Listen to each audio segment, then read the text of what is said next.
पुरुष जो विद्या ग्रहण करने जब गुरुकुल में जाया करते थे तभी से चोटी का नियम है। अब रखते हैं तो इसमें रखने के इसके क्या प्रॉफिट है? तो सबसे पहला अगर साइंटिफिकल बात करूँ मैं, वैज्ञानिक बात करूँ मैं, तो इसमें होता है आध्यात्मिक एनर्जी, आध्यात्मिक ऊर्जा। उत्तरी ध्रुव में जैसे कहते हैं, ऊपर का जो होता है उसे उत्तरी ध्रुव कहते हैं। और यह एक शस्त्रार्थ चक्र होता है। ये स्थान जो होता है ये एक शस्त्रार्थ चक्र होता है और यहाँ से एनर्जी मिलती है।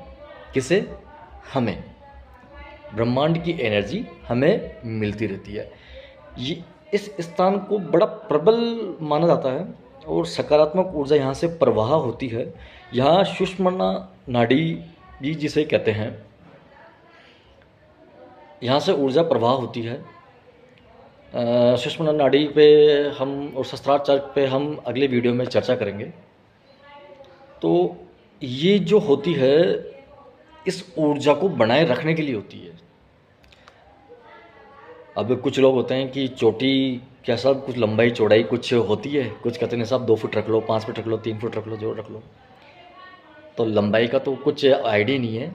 बाकी शास्त्रों में इसकी चौड़ाई का में कितनी मोटी रखनी है उसका एक थोड़ा सा जिक्र है। वैसे तो महिलाएं पूरे बालों को गूंथ करके 3 पार्टों में गूंथ करके एक जगह इकट्ठा करती है, उसे चोटी कहते हैं। आज कुछ पुरुष भी कर रहे हैं।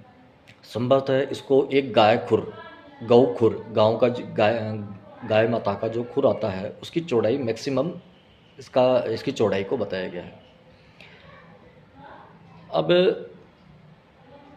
ये मैंने आपको बता दिया चोटी क्या होती है, क्यों रखनी चाहिए, एनर्जेटिक होती है। इसके नियम क्या हैं? जहाँ तक मैं समझ रहा हूँ इसके नियम, इसको बांध के रखना चाहिए।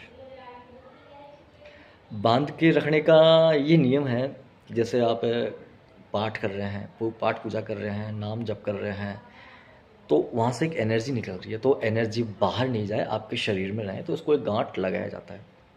अब गांठ का ये सिस्टम है कि या ये है कि आप कभी भी कहीं भी गांठ लगा लें, ऐसा नहीं है। हर शास्त्रों में इनके गांठ लगाने के अलग अलग नियम बताए गए हैं।